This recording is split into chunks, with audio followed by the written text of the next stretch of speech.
Nice to see you, sir. Well, it's good to be with you.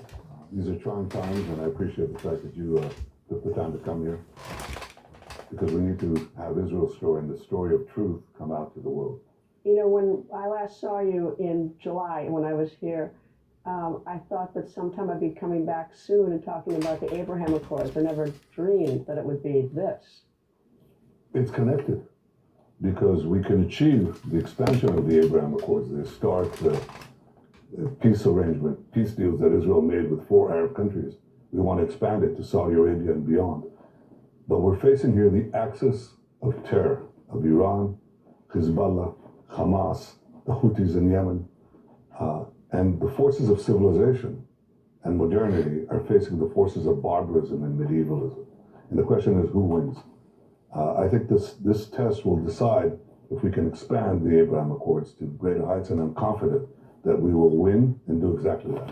What were they thinking, though? I mean, when they first went in on October 7th, and that's the most brutal slaughter imaginable, and I've been down to the kibbutz and talked to people, have been following it. What were they thinking? Because they must have known that you were going to respond this way. They must have known that, and it wasn't. I mean, it isn't even an even match. This is a crazy theological cult. You know, they're like a cult of murder.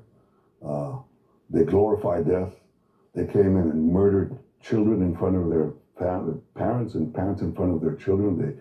They decapitated women, burnt babies alive, shot at youngsters in a music festival. They just perpetrated the worst savagery on the Jewish people since the Holocaust.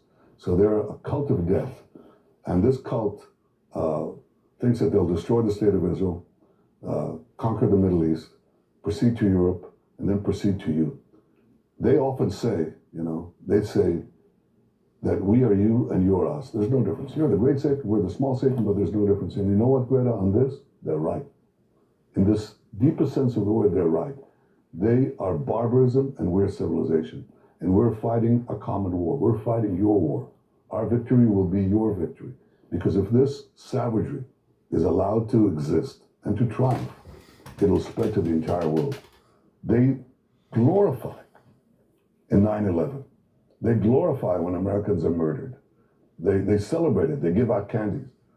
They see this as part of this larger battle for the future. And where's the future going? To a future of hope, of freedom, or to a future of darkness and enslavement and death?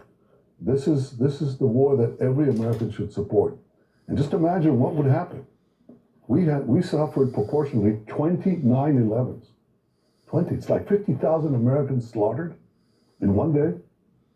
10,000 Americans held hostage, including a 10-month-old baby.